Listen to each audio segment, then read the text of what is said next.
So welcome back to our show, our channel. For those of you who are new here, this is the YOML Show. YOML stands for A Year of Magical Learning. And today we're on episode 74, and Chris will introduce the book. And we have a very special guest today, Brooke. Let's Chris introduce the book and then talk about his reflection, and then we can discuss the lesson that we can learn from that. You got it. I'm excited to have Brooke on here. Brooke came to our our anti-book club. She was telling us some amazing, cool, fun books that she was reading. I'm sure we'll be talking about this eventually at some point in time on this episode in the future. But yeah, we are having such a good time. We thought, throw her on the recording here and we'll go for it. So the book today is a book called Hope is Not a Strategy. It's the 6 keys to winning the complex sale.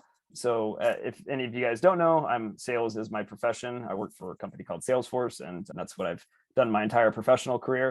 However, this particular book, the reflection title I will get into, is called The Book That Started It All. So ironically, how this whole journey actually started with this book called Hope is Not a Strategy. This book unknowingly kicked it all off back in January of 2020. So I'll give you a quick context. Every year at Salesforce, we always set personal goals and company goals. Then we present it to our teams. In January of 2020, I thought, hey, you know what? I hadn't really been reading as much as I wanted to. As a matter of fact, I probably only read I read a lot of blogs and case studies and things like that, but books really hadn't been a big part of my life ever since college. So probably been about 10, 12 years or whatever since I'd really regularly made reading a habit. So I wanted to change that. And I told my team, I want to try to read one book a month. That was my goal for 2020. I was like, I'm going to try to read one book a month, and that's what I'm going to set out to do. So I told my boss, and after that meeting, I was like, hey, I don't even know what book to start with. So what do you recommend? He was like, well, Hope is Not a Strategy is, a classic, sales book. And obviously that's my job and my profession. And I was like, all right, fine. What the hell? I'll check it out. Right. So, so every day I would get to the office and I would do my morning routine or whatever. And then I would kind of sneak off. They had these little reflection rooms that because it's a trendy tech company. So you could go into these little meditation rooms. So I would take my book over to the little meditation room and I would try to read my 15 pages while I was in there. And, before I knew it, Hope is Not a Strategy was done, right? It was about halfway through January, and I was like, oh, that felt good. And that daily habit, was starting to compound, and I was feeling it. So I went and talked to my boss's boss next, and I was like, what book would you recommend? He goes, well, I talk about it all the time, but 7 Habits of Highly Effective People. He was like, that's the book that you should read. So when February rolled around, I started reading the 7 Habits of Highly Effective People, and before I knew it, that was done, and I really enjoyed that book. And then March of 2020 came around and I picked my next book, The Compound Effect by Darren Hardy. That's somebody that we talk about regularly here. The tiny little actions you can take in your life and how they compound over time. I watch the Darren dailies every single day that he puts out here. And I was like, hey, that's just a natural book for me to want to read. Well, little did I know, 15 days into March of 2020, that was when my daughter was born at 22 weeks old. And, my life changed forever. So for the rest of that story, I'm not going to get into that today, but I wrote a book about that whole entire journey as to how that really turned into where we are today. But it's amazing to me when I start to think back on this book, this Hope is Not a Strategy book, that 19 months later, when I wrote this particular reflection, I'd be in the middle of writing my second book and read a couple hundred books. It really kind of blows my mind sometimes to think that this is where we're at right now. And I had no idea this was what my life would be, but here we are, right? So the funny thing is, when I had some time to sit down and think about this book and I was writing this reflection, I think the title actually, even though it's about sales, it actually ended up feeling kind of right. Hope really isn't a strategy. It's what I've learned over this whole entire journey. It's true, and I talk about this all the time, but the idea of putting things first in your life and living a value-driven life, I didn't really have a plan before my daughter was born. She changed my life, and this whole entire journey has definitely changed my life as well. And the biggest thing that came out of that is what's most important to me in my life, and kind of putting together a plan of how I can live those actions every single day to honor her and to live a purpose-driven life, really. So I'm no longer on the hope is a strategy life plan. I'm on the hope is not a strategy, right, life plan, and try to take control of that, going forward. So no idea where we're going with all this stuff, but I know if I keep putting those first things first every single day of my life and honoring my daughter and honoring where we're going with this whole entire journey, that some good things will happen. So that's a reflection overall. The question for everybody that we can talk about, and love to get your guys' thoughts, Brooke and True, as to how you feel about hope is not a strategy and kind of the stuff that I was talking about. But the question is, what's your strategy to put first things first in your life? So yeah, I'd love to get your guys' thoughts. Why don't you go first, Brooke? I've not read Hope is Not a Strategy, but it sounds very interesting to me. Yeah, of course. Okay, so I'm a recovering alcoholic. So we go through the AA book. And for me, to honor, when you talk about honoring your daughter, or you honor in everyday life, how you can honor her.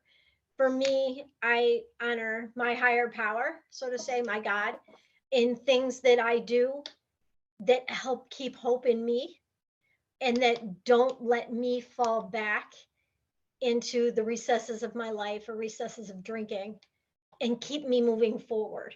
Especially like you said, when you were reflecting about the fact that during the pandemic, you weren't expecting this to be a part of your life. And because of the pandemic, people need hope and they need a strategy. You need a hope and you need a strategy. And however you connect with that is really important, especially when that period in time people handled things differently. For me, at one time, it was hopeless. I was really scared. I was freaking out. Where am I going to work? How am I going to do things? How am I going to handle this? How do I handle what is going on? And you have to have some sort of strategy. You have to have, and in the program, it's the steps. Right. You have to have steps in order to recover. And if you follow those steps, you'll stay in recovery. But the 12 steps of the AA program can be applied to anything. Right.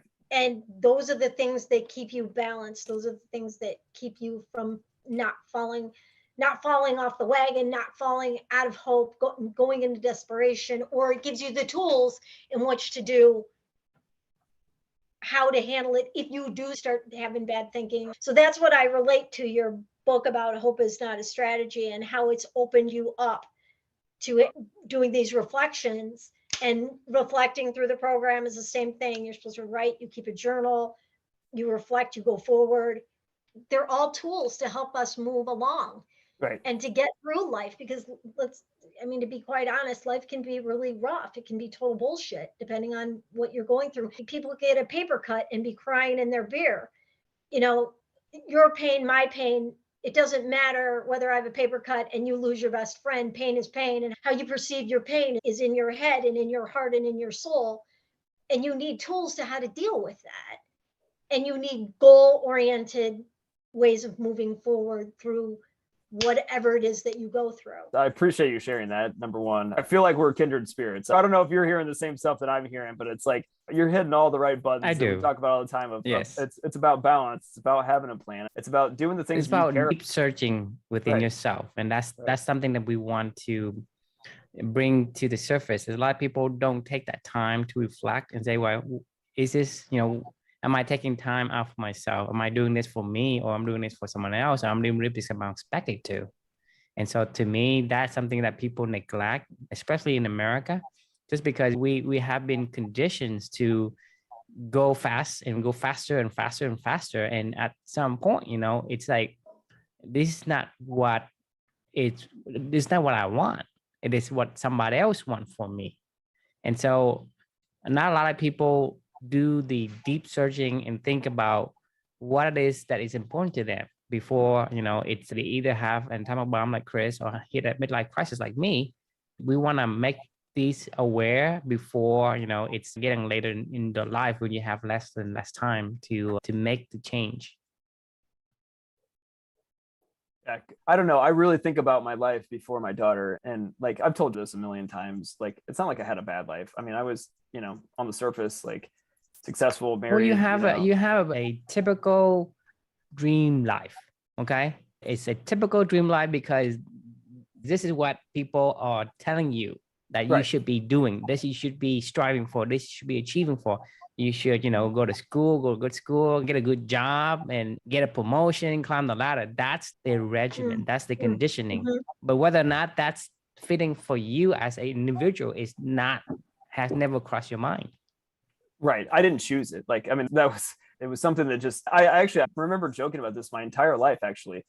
I would call it like a wing it wonder. And I told you about this the other day. Like, I didn't plan any of my life out. Where I went to school, I just said, yeah, I'm going to go there, and I went there, I got in, I went there. I was like, I'm going to study that. And I did that, and I was like, oh, I don't know, I'm going to work in this industry. And I got a good job, like none of it was ever planned. None of it was ever because like it was something that I had some connection to, or it was more along the lines of what you're talking about, Drew. After Amelia and everything that we went through, like that all changed. I mean, that's when like you can't go through life without just hoping that you're going to stumble upon happiness along the way, like it just can't be like you have to take control of that. And you have to, Brooke, as you were talking about, like with nature, right?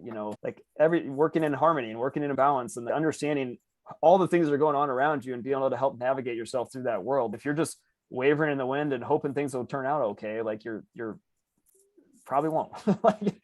I mean, that's what we're trying to change here. And that's what True and I that's our mission of the company that we've been trying to found, is to help other people to find that balance and to find that direction in their life and to do it on purpose. And that's what we hope to do. To live a heck of a life.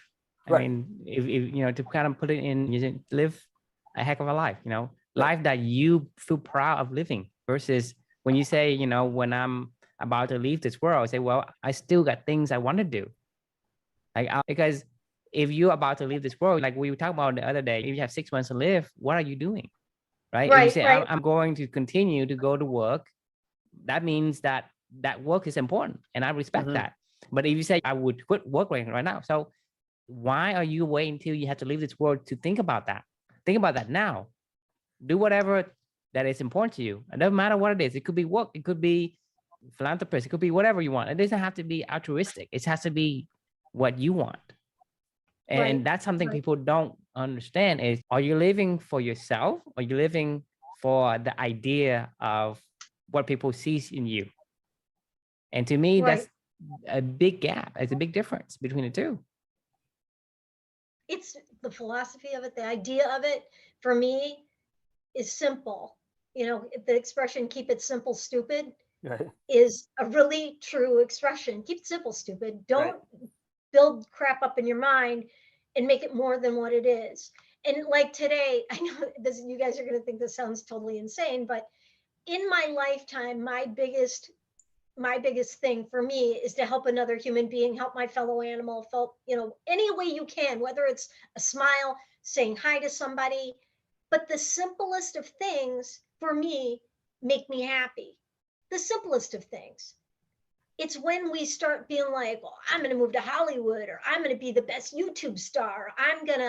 You're constantly clawing and chasing. And as soon as you get this thing, it's on to the next. I'm going to have to have this because I'm not happy with this, because I need this. Yes. And it's I'm a big fan of Eckhart Tolle, who said, being in the now. Being in the now is the most important thing. We're always like, our brains are always real, at least mine is, I should speak for myself. My brain is always really fast. It's a monster in there. It wants to constantly, and when you take time to like ride a bike or sit on a rock, or it sounds like I'm smoking weed, but it's the truth. When you take time to be in nature and just sit and listen, it's hippy dippy, but it's the truth. You get in touch. That feeling that you get, that need that you want, gets fulfilled. Your cup gets filled. And today when I was helping that dog, the people that were like, oh my God, you got your pants dirty. You're covered in, can we, and I was like, so what? I don't care about my pants. I want your dog to be okay. You know what I mean? The material doesn't matter. And if you have a whole lot of everything, and I am one of those people that I'm grateful for everything I have, but how much is enough? How much is enough? It's funny you mentioned that. And The Molecule of More, you should totally read that book, because we'll definitely be talking about that one in the future. Yeah. That one's been a big topic of conversation between True and I for the past couple of weeks. But yeah, we should definitely talk about that one. But in keeping with balance, I know my wife is going to kill me because she only gives me until 7:00 every night, and we're overtime. So that's okay. That was really fun, Brooke. And I think you should join us for more of these. We do this every single night, Monday through Thursday at 6:00 Eastern. If you ever want to hop on the Zoom link anytime, it's an open invitation. I don't want to speak for you, but I think we would love to have Brooke here as much as she wants to come. So it feels like as long as Brooke brings kindred spirit, I am always welcome her. Oh, awesome. Thank you very much. This is exciting. This is great. I'm really glad that I got to meet you guys. It's wonderful, because it's hard to find people that are kindred spirits. Everybody is all about being a soccer mom, drinking Starbucks, driving their SUV. I don't live in that life. I just don't. And it's very hard. I feel like an albatross a lot because I don't relate to that. you know. Well, join the clubany. That's what we call our business is clubany. It's a club and a company, and we can all connect and have fun and live a balanced existence. That's what we go for here. So, but thank you both for joining, and thanks to everybody for tuning in. And the question we can leave with you guys is, what's your strategy to put first things first in your life? Something to reflect about. So we will see you all tomorrow.